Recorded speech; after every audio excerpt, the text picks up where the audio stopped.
Obrigado, pastor Michel, pelo convite, por dar a oportunidade de estar aqui, aos líderes, aos irmãos queridos. Já fui muito abençoado essa noite, ouvindo adorações tão preciosas no trono de Deus.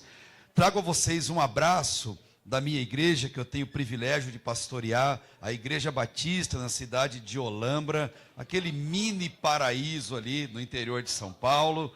E é uma alegria muito grande poder estar com os irmãos, dividindo um pouco do quanto Deus tem falado ao nosso coração no decorrer da nossa vida. Quero convidar você a deixar aberto a sua Bíblia comigo em Lucas capítulo 15. Obrigado, meu irmão. Em Lucas capítulo 15 será o texto da nossa reflexão, um texto que não é novidade para nenhum cristão, mas nesse texto eu quero ver o que Deus tem a falar comigo, a falar com você de uma forma especial. Lucas capítulo 15, o médico amado e evangelista. Enquanto você vai encontrando o porquê de refletirmos nesse texto, nesse tema que eu quero conversar com vocês no tempo que nós teremos. Porque os últimos dias têm sido dias extremamente complicados. Você tem observado o que está acontecendo no mundo em um ritmo absurdamente rápido. Parece que os dias de fato estão encurtados, abreviados, anunciando aquilo que nós mais esperamos, que é Jesus voltando nas nuvens para nos buscar. Os sinais da vinda de Jesus são evidentes, são óbvios. Eu quero começar essa introdução falando para você algumas coisas que têm incomodado o nosso coração, queridos irmãos que aqui estão. Há alguns anos surgiu no Brasil uma corrente por conta de uma francesa autorizando, incentivando que as mulheres abortassem os seus bebês, dizendo que os bebês não eram gente até virem ao mundo. Isso gerou uma comoção, igrejas se mobilizaram, trabalharam com entes políticos, isso virou um frisson no meio evangélico por conta disso. Infelizmente, teve gente do meio evangélico que apoiava, que gostava da ideia, mas a maioria, graças a Deus, rejeitou esse sentimento. E aí surgiu um cientista, um homem ateu, um homem que não crê em Deus, mas esse homem pegou o microfone e a voz desse homem ecoou no mundo inteiro, para dizer às pessoas: gente, nós não temos que ter medo da ciência, nós temos que temer a insanidade humana. Ele disse: se preparem para coisas piores do que essa que estava surgindo. Mas Jesus, muito antes desse médico, ele disse, pastor Michel, que o sinal da sua vinda não seriam terremotos, não seriam cataclismas no mundo, guerra entre muitas nações, isso seria o princípio das dores. Jesus disse: você quer saber quando ele está voltando? É simples e direto. A marca da volta de Jesus é o amor de quase todos esfriando. Não é o amor de muitos, como algumas traduções colocam. O texto original não diz muitos, o texto original diz quase todos. Quando isso acontecer, Jesus está às portas, vigia, porque ele está voltando para buscar a sua igreja. Juntando a fala de Jesus do amor esfriando, a fala de um médico ateu dizendo que as pessoas ficariam insanas quando estivéssemos próximos à volta de Jesus. Olha agora como está nosso mundo: pai, mãe, avô e avó de pet, irmão de pet, igreja com culto pet, com espaço pet na nossa realidade, e achávamos que isso seria um absurdo. Meu Deus, onde nós vamos parar? Quando você menos espera, surge a onda bebê reborn. Crianças que não são crianças, que são artificiais, tomando o lugar daquilo que é a humanidade, numa insanidade sem fim e numa falta de amor extrema às outras pessoas. Mas quando você acha que isso é o pior, não é o pior, gente. O fundo do poço ainda está longe da gente atingir. Inteligência artificial, e acreditem vocês, homens se relacionando com máquinas, homens se relacionando, fazendo mulheres pelo computador e se relacionando, colocando naquela mulher ou naquele homem, se você prefere assim, as características de alguém que você gosta, alguém que não te contraria, que não briga com você, que fala o que você quer ouvir. Esse mundo está completamente insano. Por isso eu quero então falar com você hoje à noite. Jesus, Ele não ama máquina, Ele não ama coisa, Ele não ama construção, não ama tecnologia. Jesus ama gente. Jesus veio ao mundo por causa de gente, pessoas como eu e vocês. Então eu quero meditar com vocês. Jesus que nós amamos, Ele busca os perdidos, onde quer que estejam, sejam eles quem quer que forem. Jesus vai ao encontro deles. É a mensagem de Lucas capítulo 15 para nossa reflexão. Versículo 1 diz: aproximavam-se de Jesus, aliás, onde Jesus estava, as pessoas estavam em volta dele. Você só está aqui hoje à noite porque Jesus está aqui. Você não veio aqui porque o seu pastor está aqui. Você não veio aqui porque hoje é culto de ceia. Você veio aqui porque você tem um encontro com Jesus de Nazaré nesse lugar.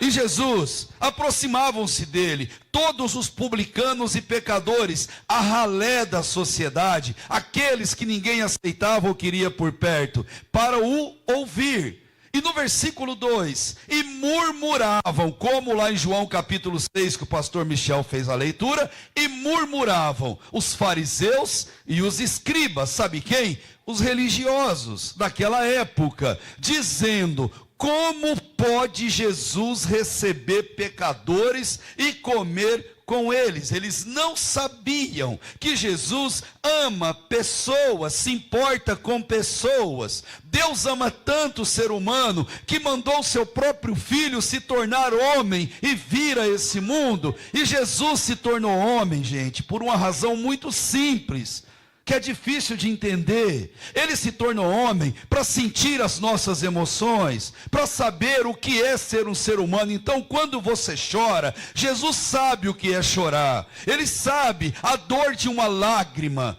Quando você entristece, Ele sabe o que é ficar entristecido. Quando você é traído, Ele sabe o sentimento de uma traição. Quando machucado, Ele sabe o sentimento de ser machucado, mas também sabe o valor de um abraço. Ele sabe o valor de uma oração. E no seu momento mais duro, Ele virou para os discípulos e disse: orem comigo.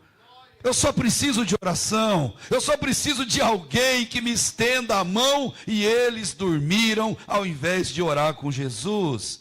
Jesus veio ao mundo, se tornou gente por causa de mim e de você. Jesus veio para entender a nossa vida como ela é. E Jesus vai voltar para buscar gente para morar com Ele no céu. Ele veio por mim e por você, Ele vai voltar por mim e por você, e Jesus se importa com pessoas. Eu quero afirmar isso para você que está me ouvindo hoje, já crente, já cristão, já batizado ou não, que está aqui nos visitando hoje. Eu quero dizer para você, não existe nada nesse mundo que Jesus não vai fazer para te convencer que Ele te ama. Ele vai fazer de tudo. Ele faz até um culto, um convite, um culto do amigo. Ele faz um momento para você estar ali e ouvir aquilo que Ele fala ao seu coração. Ele ama você. Só Ele é a verdade, só Ele é a vida, o caminho para o céu. Ninguém vai para o céu se não for através de Jesus. Ninguém. Deixa eu contar uma história para você rápido. Tem um autor muito querido, C.S. Lewis, um cristão maravilhoso de uma inteligência única. C.S. Lewis escreveu muitas obras, foi pastor, e uma das suas obras chama As Crônicas de Nárnia. São 4 obras que ele escreveu, começando contando a história cristã e terminando com a derrota do mal e a vitória do Cordeiro. Eis que na 4ª e última obra, só tem livro, não tem o filme ainda. Nessa obra, pastor Michel, ele retrata a história de uma princesa perdida.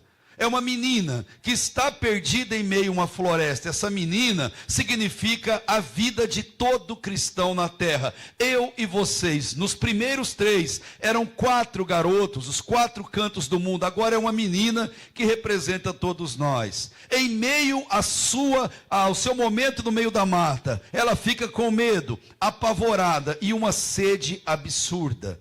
Ela está morrendo de sede e procura pela água, assim como tem muita gente lá fora, morrendo de sede da água da vida, da água que transforma, da água que pode levá-las para o céu. Essa menina procura, e em um dado momento, ela ouve o barulho de um rio. Aquele barulho da água entra nos seus ouvidos como música. Uau, eu vou matar a minha sede. Aquele barulho da água que para muitas pessoas é o seu convite. Vamos para o culto comigo. É aquele louvor que ela escuta no carro e fala lá no fundo do coração dela, quando ela vê Deus revivendo ossos secos como nós cantamos. Aquele barulho da água marca a solução para o seu problema. E ela sai da mata e encontra o rio. Só existe um lugar no rio onde é possível beber a água. Não tem outro. O rio é de corredeira, de água cristalina.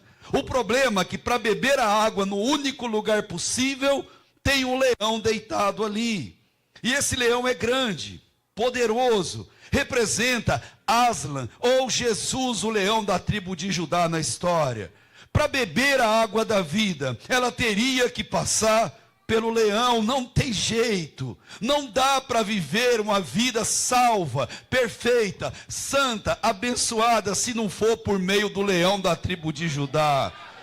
Não dá para beber água da vida por meio de droga, não dá para beber água da vida por meio de sexo lícito ou ilícito, não dá, gente, para ter uma vida com Deus se não for através de Jesus.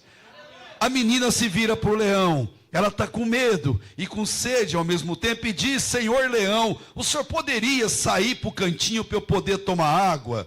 O leão vira para ela e diz: menina, eu não posso sair e não vou sair, porque aqui é o meu lugar. Jesus, gente, nunca vai abrir uma brecha para que a gente busque em outro lugar, de jeito nenhum. A menina com medo, ela vira para o leão e fala: leão, então o senhor pode prometer que não vai me devorar se eu chegar até aí? O leão vira para ela: menina, eu não posso te prometer isso, porque para chegar a Jesus, você tem que morrer para a sua velha vida. Você tem que morrer para os seus velhos hábitos, velhos vícios, e entregar a sua vida completamente ao controle de Jesus. A menina pensa outra vez, pastor, dá um passo para trás e morrendo de medo ela vira para o leão e fala: Senhor leão, então eu vou procurar outro rio. Vira de costa e começa a entrar na floresta. O leão fala: menina, psiu, volta aqui. Deixa eu te contar uma coisa. Não existe outro rio. Se você continuar por dentro, você vai morrer de sede. Porque o único rio de água viva é na presença santa de Jesus. Não tem outro jeito, não tem outra possibilidade. E Jesus, Ele vai fazer de tudo para te convencer, para me convencer que Ele quer salvar a nossa vida. Vamos olhar para o texto e passar bem rapidinho por ele. Versículo 15, capítulo 15, verso 1 e 2 diz para a gente 2 coisas.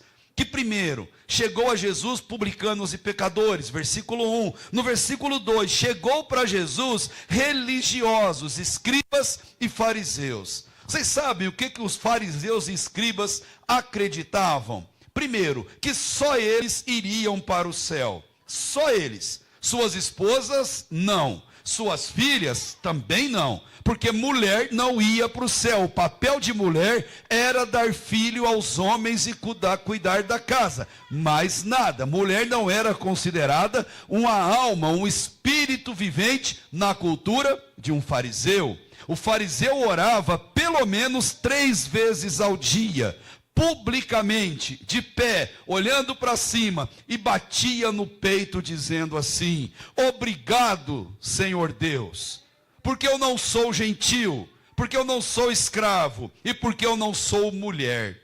Essa era a oração de um fariseu. Esses homens eram orgulhosos, esses homens não queriam Jesus e eles tinham uma segunda crença. Eles criam que o céu era uma festa linda e maravilhosa, cujo anfitrião dessa festa era o Messias, que não era Jesus. Eles esperam até hoje esse Messias chegar, e nós sabemos que ele chegou há 2000 anos e está para voltar para nos levar para o céu. Maranata, ora vem Senhor Jesus. Mas eles esperavam que tivesse um Messias nessa festa, e junto com o Messias estariam Abraão, Isaque, Jacó, todos os patriarcas celebrando com todos eles. E vem Jesus e fala: nananina noca, para o céu não vai quem cumpre ritual, quem tem essa crença totalmente absurda. Eles chegaram para Jesus, sim, mas eles eram orgulhosos. Eles não chegaram para amar Jesus, chegaram para criticar Jesus. Eles não vieram à igreja para amar o Senhor da igreja, mas para criticar a igreja. É muito grande, é muito pequena, é muito quente, pastor, é muito frio esse ar-condicionado, tem que fazer isso, tem que fazer aquilo, não tem outro jeito, o microfone não é bom. Eles vieram para reclamar, e reclamavam de tudo, queridos. Você sabe qual é o problema da murmuração, da reclamação? Quando eu murmuro ou reclamo, eu estou dizendo para Deus: Deus, em seu lugar eu faria melhor. Olha o tamanho do problema da murmuração. Se você entendeu isso, não reclame, não murmure, agradeça. Gratidão abre as portas das bênçãos de Deus na nossa vida. Diga mais obrigado. E eles reclamavam de tudo, reclamavam do que está acontecendo. Experimente um dia, se você já não fez. Faça uma viagem missionária.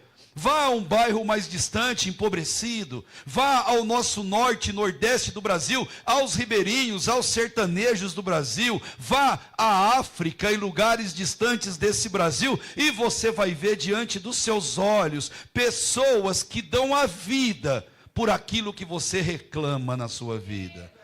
Pessoas que não têm nada do que a gente tem, mas que amam a Deus muito mais do que nós amamos, porque a presença de Jesus basta na vida de cada uma delas.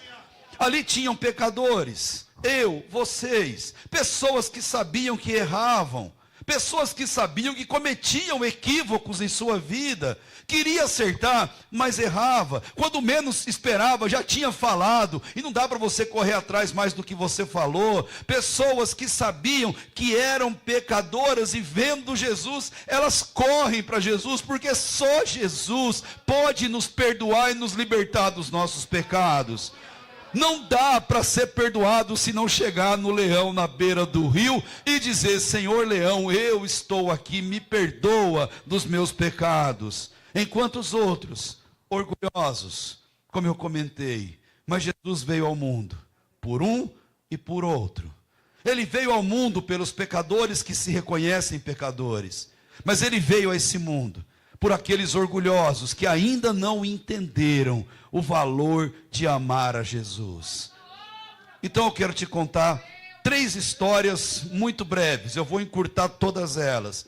Mas Jesus, ele busca o perdido e o encontra, porque ele é Deus. Ele busca e encontra. Por outro lado, ele só encontra quem quer ser encontrado. Jesus não força o amor, não força a entrada em coração nenhum. Amor que é forçado não é amor, é estupro, violência ou qualquer outra coisa, mas não é amor. Então Jesus vem, fica do lado, abre o braço e diz: filho, vem. Vem, filho. Filho, eu estou aqui. Basta você clamar. Eu estou aqui para atender o seu clamor e a sua oração. Vem Jesus e conta, do versículo 3 ao versículo 7, aí de Lucas, a primeira história, a história da ovelha perdida. E nessa história, que você conhece muito bem, eu sei, ele conta a proporção de 1 para 100, 100 para 1, para dizer que Jesus ama e quer salvar o mundo todo. Por isso, ore, visite, faça missões. Porque para Jesus, 99 não é 100. Sabe por que 99 não é 100? Porque falta 1. Até Jesus voltar, sempre vai faltar 1. E ao cristão verdadeiro, todos os dias nós cobramos a nós mesmos. Ainda falta 1, e é a mim que Deus quer usar. Jesus, eis-me aqui, envia-me a mim para resgatar aqueles que são perdidos. Certa vez, pastor Rick Warren, muito conhecido, pastor de uma igreja gigantesca nos Estados Unidos, autor de vários livros, o mais famoso, Uma Vida com Propósito. E o pai dele foi um missionário, pastor Michel. Tem calculado que ele plantou mais de 50 igrejas durante o ministério dele. Mas a idade chegou, como chega para todo mundo. O adoecimento veio, o Alzheimer veio, e esse homem foi parar no hospital pela última vez. No hospital, ele tinha delírios o tempo todo. E ele dizia toda hora para os enfermeiros e os médicos: me liberta daqui, me solta daqui, porque eu preciso ganhar mais um para Jesus. Preciso ganhar mais um para Jesus. O homem mal conseguia andar, ficar de pé. Os enfermeiros não tiveram opção, tiveram que amarrar esse velhinho na cama, amarraram os braços, amarraram as pernas dele, e ali ele ficava o tempo inteiro se debatendo e dizendo isso. A esposa do pastor Rick Warren ficou acompanhando o sogro no hospital, cansada, desgastada. Ela ligou para o marido e disse: bem, vem aqui no hospital porque eu não estou aguentando, seu pai mesmo amarrado ele não para. Agora ele dormiu um pouco, mas ele não para de falar isso o tempo todo. O pastor Rick foi para o hospital, ficou ao lado do pai que estava sonolento, ajoelhou ao lado da cama e começou a orar pela saúde do pai dele. Enquanto ele orava, conta ele a história, que o pai dele se mexeu, virou-se para o lado dele e, apoiando o braço, a mão sobre a cabeça dele, disse a ele uma frase: filho, salve mais um para Jesus. Adormeceu e está nos braços do Pai hoje. Ah, se nós entendêssemos isso. Igrejas ficariam minúsculas. Pastores teriam problemas em conseguir templos maiores, terrenos, construções, porque ficariam pequenas as igrejas, tamanho número de almas preciosas que estariam nos pés de Jesus. Jesus quer salvar pessoas e Ele vai em busca delas, através de mim e através de você. Ele deixa 99 ovelhas guardadas, Ele vai em busca daquela ovelha que se perdeu, porque Ele sabe quem é a ovelha. Jesus não é pastor de porco, não é pastor de cabrito, não é pastor de jumento, de cavalo ou de cachorro. Jesus é pastor de ovelha. E onde tem uma ovelha, Jesus vai até ela. Não importa, gente, onde essa ovelha esteja, entenda isso. Não importa se ela está num hospital, numa UTI. Não importa se ela está num bar enchendo a cara de pinga e acabando com a sua saúde, a sua vida e a sua família. Não importa se ela está num bordel vendendo o seu corpo para poder sobreviver. Não importa se ela está nas ruas drogada e não vem para casa há muito tempo. Não importa se está na capital, Barueri ou no interior. Jesus se importa com gente. Vai atrás de gente. E só a igreja pode mudar a sociedade, gente. Só a nossa oração, o nosso testemunho, o nosso exemplo, o número de evangélico tem aumentado absurdamente no Brasil. E quanto mais aumenta crente, pior o Brasil fica. Mais corrupto, mais imoral, mais tenebroso o nosso país fica, porque aumenta os números e diminui a piedade, aumenta a quantidade e diminui o amor por Jesus e pelas almas pelas quais ele morreu. Jesus se importa com vidas, mas para ele encontrar a ovelha tem que parar, ela se cansa, ela para em algum lugar. Por que ela tem que parar? Porque se ela continuar andando, mais distante ela vai ficar. Sabe o que isso significa? Para Jesus te encontrar, você tem que parar. Para de tentar do seu jeito. Para de tentar da forma que você acha que é certo. Só para. Fecha essa porta e se entrega nas mãos de Jesus. A vontade dele é perfeita, é boa e é agradável. A vontade dele, sim, pode transformar. O Salmo 51:17, Davi, no seu arrependimento, ele disse: um coração contrito, um coração desesperado, não rejeita Deus. Um coração quebrantado. Só desista, para de tentar. Para de fazer do seu jeito, o jeito de Deus é melhor. Jesus está em busca de você, da sua família, onde quer que você esteja. Mas ele conta uma segunda história, e você também conhece muito bem, está no versículo 8 ao versículo 10, a dracma, a moeda, que tinha o valor de um salário de uma pessoa, uma moeda que valia muito. E a proporção de 1 para 10, não é 1 para 100 mais, é 1 para 10, não é mais o mundo, agora é a nossa família, é a nossa vizinhança. Deus ama os que estão perto de nós. A primeira pessoa que você tem que orar, lutar para ganhar para Jesus, não está na África, não está no sertão, não está no estado de São Paulo, está a uma parede de distância de você, uma porta de distância de você. Está no quarto do seu lado, está no sofá da sala vendo televisão, está no celular, no smartphone vendo pornografia, ou vendo qualquer tipo de joguinho ou conversa que não deve. A pessoa que você tem que ganhar, dar seu testemunho, a sua vida, está mais perto de você do que você imagina. E como é difícil ganhar os de perto, mas Jesus, ele quer mostrar uma coisa, que não importa como a pessoa esteja, ela é importante para ele. Se é importante, ele vai atrás. Por isso o versículo 8 mostra que a mulher varre, acende uma lamparina, ela procura, porque a casa é escura, o chão é arenoso. Está difícil de encontrar onde aquela moeda pode ter caído, mas aquela moeda vale muito, a sua alma vale muito para Deus, e não há o que Jesus não faça para salvar você. Ele morreu numa cruz por você e por mim. Ele preparou o céu para levar a mim e a você para viver com ele lá. O que é importante, ele procura. O que é relevante, ele vai atrás. E eu gosto de pensar, pastores, ele vai voltar. Todo olho o verá. Nós cremos e pregamos isso. Toda língua confessará e todo joelho se dobrará, com Jesus vindo nas nuvens, rodeado pelos seus anjos. E quando esse dia chegar, e esse dia vai chegar, nós vamos começar a subir com Jesus sendo recolhido na glória com ele. Oh, que dia maravilhoso será esse! Mas ao mesmo tempo dói no coração. Sabe por quê? Nós vamos subir com ele nas nuvens.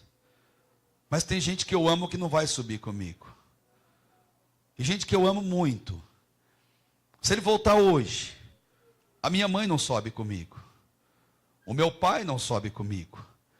Eu tenho 10 irmãos. Dos 10 irmãos, 8 não sobem comigo. Eu tenho sobrinhos que eu amo de paixão. Não sobem comigo se ele voltar hoje. Mas glória a Deus, ele não voltou hoje. Eu ainda tenho tempo. Vocês ainda têm tempo para levar do amor dele até essas pessoas. Talvez eu não consiga, mas um irmão diferente vai lá e consegue mostrar que Jesus se importa com ele. Almas são importantes demais para Jesus, que ele vai até elas, onde ela está, do jeito que ela esteja. Elas podem estar tristes, ele vai. Desanimadas, ele vai. Em depressão profunda ou leve, ele vai. Desanimadas com tudo que estão vendo, Ele vai com raiva de pessoas ou desse mundo, mas ele vai até essas pessoas, porque ele sabe que só ele pode salvar essas pessoas. E essas pessoas são importantes demais para Jesus. Então essa noite, na primeira história, não importa onde você esteja, desista de lutar e se entregue a Jesus. Ele quer te encontrar, colocar no ombro e trazer você para o rebanho do Senhor e fazer uma linda festa por meio da tua conversão. E na segunda história, não importa como você esteja, deixa Jesus te achar. Ergue a sua mão em algum momento e diz: Jesus, me salva. Jesus, me perdoa. Jesus, quebra esse meu orgulho maldito que não me deixa enxergar o quanto o Senhor me ama.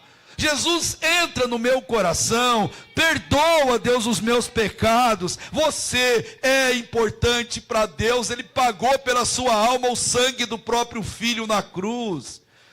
Não importa como você esteja, Jesus vem até você, procura por você. E hoje à noite Jesus está procurando por ovelhas perdidas, preciosas, que Ele ama demais. E tem uma terceira e última história que você vê no texto maior aí do capítulo, versículo 11, e vai até o versículo 32. A história do filho pródigo. Que quer dizer, não importa quem você seja, Jesus te quer no céu. Não importa o seu passado, quão sujo ele seja. Não importa o seu presente, quão tenebroso ele seja. O que Jesus quer transformar é o seu futuro a partir da sua entrega de vida nas mãos dele. Queridos pais, Deus não nos prende. A história é de um filho pródigo, mas na verdade a história é de um pai, representa Deus. O filho rebelde diz: eu quero a minha herança e quero ir embora. Deus fala: pode ir, porque amor que é forçado não é amor. Deus nos dá liberdade. Pode ir, meu filho, mas você tem casa para voltar. Pode ir, mas você tem amor para voltar. Pode ir, mas eu estarei aqui te esperando de volta.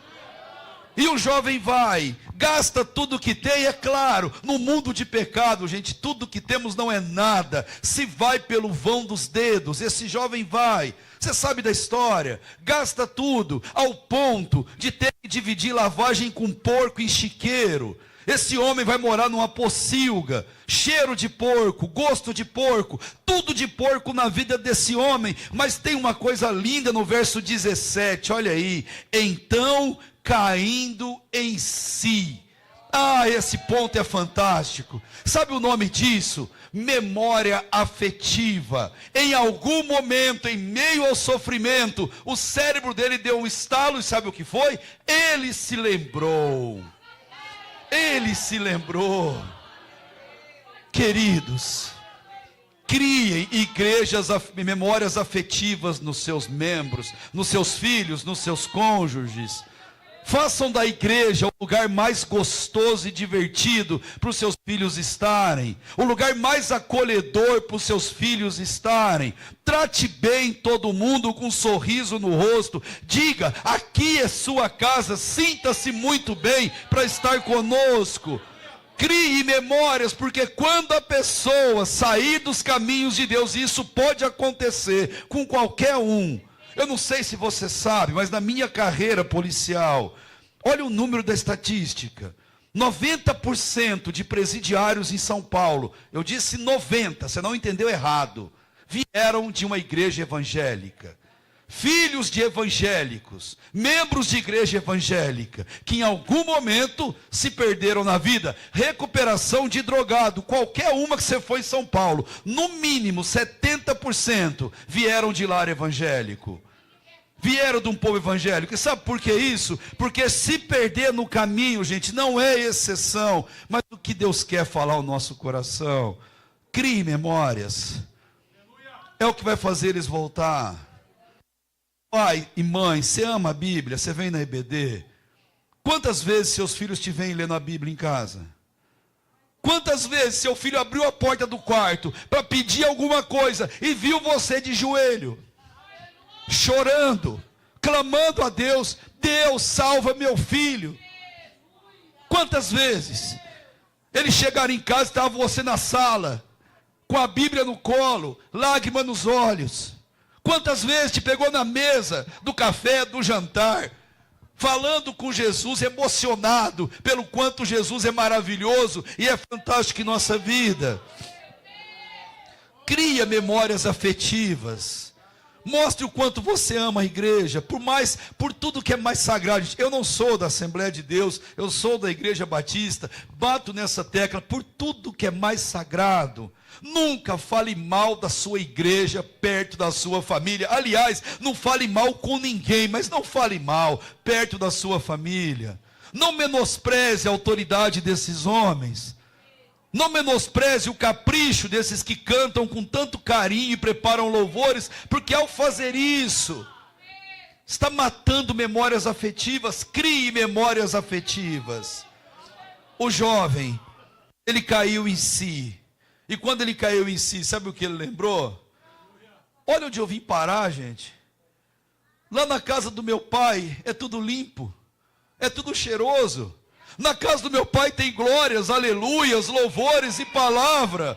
Na casa do meu pai tem santa ceia, tem comunhão. Na casa do meu pai eu sou amado, respeitado e eu tenho nome.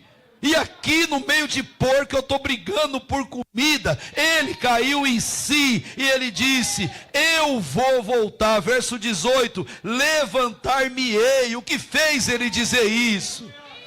As memórias que ele teve no coração. Eu preciso voltar para a casa do Pai, porque lá eu sei que serei recebido. Mas ele não só diz que vai voltar. Olha na sequência, versículo 19: eu não sou digno, arrependimento. Eu vou voltar e eu me arrependo do que eu fiz. E vai além, verso 20: e levantando foi. Não basta dizer eu vou, você tem que ir. Não basta dizer vou me arrepender. Arrependa-se de uma vez. Hoje é o tempo aceitável. Aqui e agora é o tempo da salvação. Não é amanhã, não é ano que vem. Você não sabe o próximo segundo da sua vida. Quando Deus fala, não endureça o seu coração, entregue-se no amor precioso de Jesus. Ele disse: eu vou, me arrependi e levantando foi. E o mais lindo, verso 21, chegou no Pai. Ele não disse que ia pedir perdão, pediu: Pai, pequei contra o céu e contra ti, me perdoa, não sou digno de ser chamado seu filho. O pai faz uma linda festa para ele, e o pai o recebe, o abraça, e ele se torna melhor do que quando ele saiu. Ele saiu um rebelde e voltou um arrependido. Ele saiu orgulhoso e voltou quebrantado. Ele saiu mundano e voltou salvo pela graça de Deus. Agora ele ganhou sandália no pé, anel no dedo, uma veste nova e uma linda festa, porque ele foi encontrado.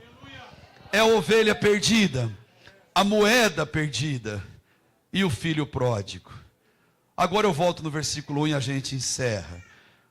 Jesus estava em um lugar e chegaram-se a Jesus dois tipos de pessoas: publicanos e pecadores. E no verso 2, fariseus e escribas.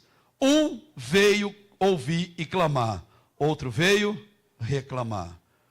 Um era as 99 ovelhas, o outro era uma ovelha. Um era 9 moedas, o outro era uma moeda. Um era o filho pródigo, o outro o filho mais velho. Não sabemos nada do filho mais velho, só sabemos que ele representa o publicano, o escriba, o orgulhoso. Não sabemos nada do filho mais velho. Nós só sabemos uma coisa: ele não pode ser você. Ele não pode ser eu. Quando alguém, gente, chegar a Jesus, faça uma festa. Não diga como muitos dizem: aprontou a vida inteira, agora quer ser crente? Aprontou, agora quer ser crente? Quer pagar de santo? Quer parecer santo? Não tome o lugar de Deus e não julgue pessoas nessa terra. O Pai sabe, recebe, traz de volta e abençoa essa vida. Primeiro desafio: não seja o filho mais velho. E se você for essa ovelha perdida, essa moeda perdida, se você for o filho pródigo, eu tenho que te perguntar: Jesus já te encontrou? Você tem noção do privilégio que é tomar parte da ceia do Senhor, do corpo e do sangue de Jesus? Se Jesus já te encontrou, é tempo de você agradecer a Jesus por isso. Mas se Ele não te encontrou, não espere um apelo, não espere uma convocação. Em seu coração, entregue sua vida para Jesus. Jesus, eu estou perdido, por favor me encontre. Se eu sou valioso para o Senhor, por favor me encontre. E Jesus, eu sou esse filho pródigo, mas eu disse, eu vou me levantar, vou pedir perdão e vou voltar. E eu estou aqui no melhor lugar do mundo, a sua casa de oração, para dizer: Jesus, me salva, eu sou teu. Que Deus abençoe, queridos. Que Deus fale cada vez mais ao seu coração. E obrigado pelo privilégio de poder estar aqui dividindo com os irmãos. Se você pode, ora comigo, feche teus olhos. Aí onde você está, nós vamos orar. Claro, pastor, claro.